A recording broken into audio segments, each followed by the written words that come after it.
Business owners, क्या आप जानते हो एक overseas education business just close होने वाला था बिकॉज उनको ये नहीं पता था कि एक्चुअल में वो क्या बेच रहे हैं। क्या आप जानना चाहते हो कि एक्चुअल में आप क्या बेच रहे हो? इस बात को आप पता होने से आपके बिजनेस ग्रोथ पे क्या इम्पैक्ट आता है। तो चलिए आज इस ओवरसीज एजुकेशन के एग्जाम्पल के थ्रू मैं आपको ये समझाता हूँ कि एक्चुअल में आप क्या बेच रहे हो, ये पता चलने से कैसे आपका बिजनेस ग्रोथ स्टार्ट होता है। मैं आपको रिक्वेस्ट करूँगा आप इस एग्जाम्पल को ध्यान से देखिए और अपने बिजनेस के लिए कुछ इंपॉर्टेंट पॉइंट नोट कीजिए जो आपको आगे काम में आएंगे।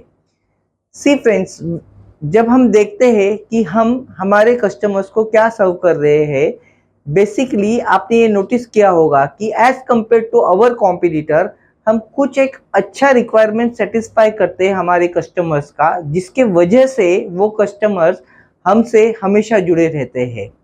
हमें इस फैक्टर पे हमेशा ध्यान देना चाहिए कि हम हमारे कस्टमर्स को क्या बेचते हैं। जनरली जब तक कोई कंपटीशन या कोई आउटसाइड फोर्स हमारे बिजनेस के सर्वाइवल को इम्पैक्ट नहीं करता है, तब तक हम इस चीज़ के ऊपर ध्यान नहीं देते हैं कि हम एक्चुअली हमारे कस्टमर्स को क्या बेच रहे हैं।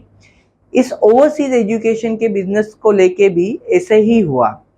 ड्यूरिंग द पैंडेमिक और उससे पहले इनको ईयर्स ऑफ एक्सपीरियंस था डॉक्टर्स को आउटसाइड फॉरेन कंट्री में भेज के वहाँ पे उनका पोस्ट ग्रेजुएशन कंप्लीट कराने का, प्लस वो उनको वहाँ पे प्लेसमेंट के लिए भी गाइडेंस देते थे। उनके सारे ही डॉक्टर्स उनसे काफ़ी खुश थे and they are very good people in their services. They were very knowledgeable, plus उनका अपने डॉक्टर्स के जो डॉक्टर्स भेजते थे उनके प्रति काफ़ी अच्छा व्यवहार भी था। पर ये सब तब अपसेट हो गया जब पैंडेमिक में उस फॉरेन कंट्री में एक नया डिपार्टमेंट आ गया जो इनकमिंग डॉक्टर्स के सारे एप्लीकेशंस रिव्यू करता था।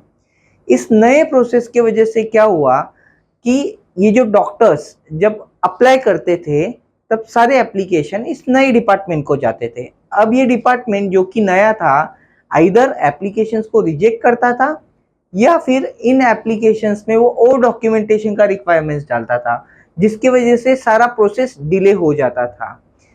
इन डिलेस की वजह से इस ओवरसीज एजुकेशन बिजनेस के जो ऑपरेशनल रिक्वायरमेंट्स थे, जो वो यहाँ से ऑपरेट कर रहे थे, वो सारे अपसेट हो गए। इस वजह से उस बिजनेस के ओनर्स भी अपसेट हो गए कि जिन डॉक्टर्स को वो भेजना चाह रहे हैं अभी उनको भेजना बहुत ही ज़्यादा मुश्किल हो गया है और उनके क्लाइंट्स मतलब जो डॉक्टर्स है वो हार्डशिप फेस कर रहे हैं for going to that particular foreign country. तो उन्होंने डिसाइड किया कि why don't we close this business. At this point उनका इंटरेक्शन हमारे साथ में हुआ। ऑन एनालिसिस हमने उनको ये बताया कि जो डॉक्टर्स अभी फॉरेन कंट्री में जाना चाहते हैं और जो नया डिपार्टमेंट आया है, इन फैक्टर्स के वजह से उनका बिजनेस एक्चुअल में निगेटिवली नहीं पॉजिटिवली इम्पैक्ट हो रहा है। इट वॉज वेरी क्लियर कि इनको अपना बिजनेस अभी नहीं बंद करना चाहिए जब it has become hard to go to that country, because इनका बिजनेस तब क्लोज होगा जब इंडिया में से कोई भी डॉक्टर उस कंट्री में अपना पोस्ट ग्रेजुएशन करने के लिए नहीं जाना चाहेगा, ना कि तब जब इंडिया से वहाँ जाना मुश्किल हो गया है। तो ये दोनों अलग अलग पॉइंट है जिन पे उन्होंने फोकस करना चाहिए। और सिंस अभी ये ज़्यादा मुश्किल हो गया है तो इनका जो रिच एक्सपीरियंस है लास्ट ईयर्स का उस कंट्री को लेके, वो और भी ज़्यादा रिक्वायर्ड है इन डॉक्टर्स को वहाँ पे जाने के लिए।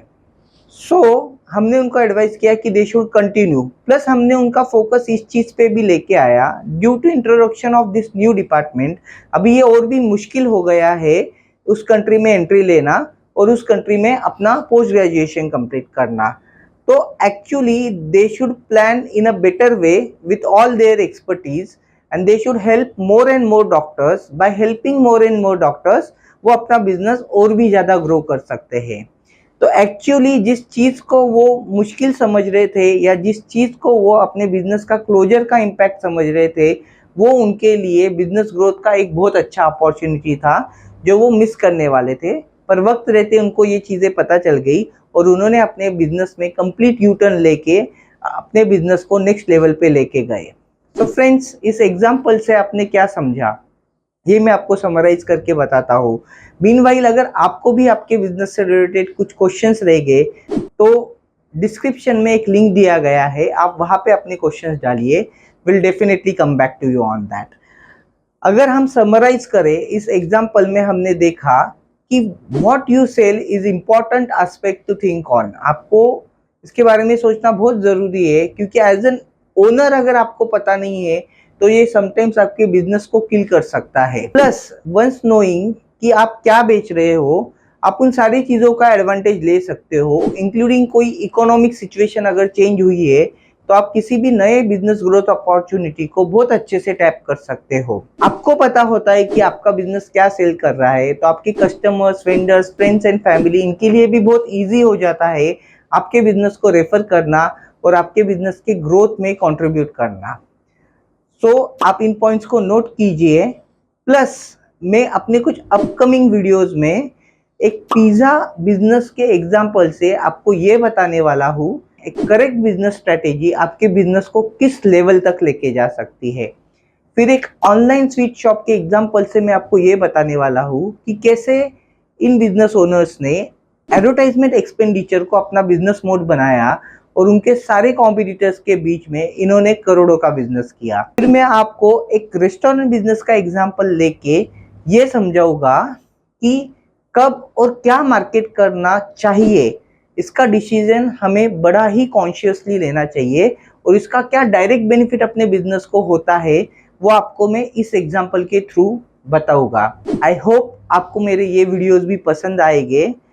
इन वीडियोस को देखने के लिए प्लीज़ आप मेरे YouTube channel unlock your business IQ को सब्सक्राइब कीजिए और नोटिफिकेशन आइकॉन को क्लिक कीजिए, जिससे कि जब भी मैं अपना कोई नया वीडियो अपलोड करूं आपको नोटिफिकेशन ज़रूर आ जाए। आज के आपके वक्त के लिए थैंक यू वेरी मच। नमस्ते।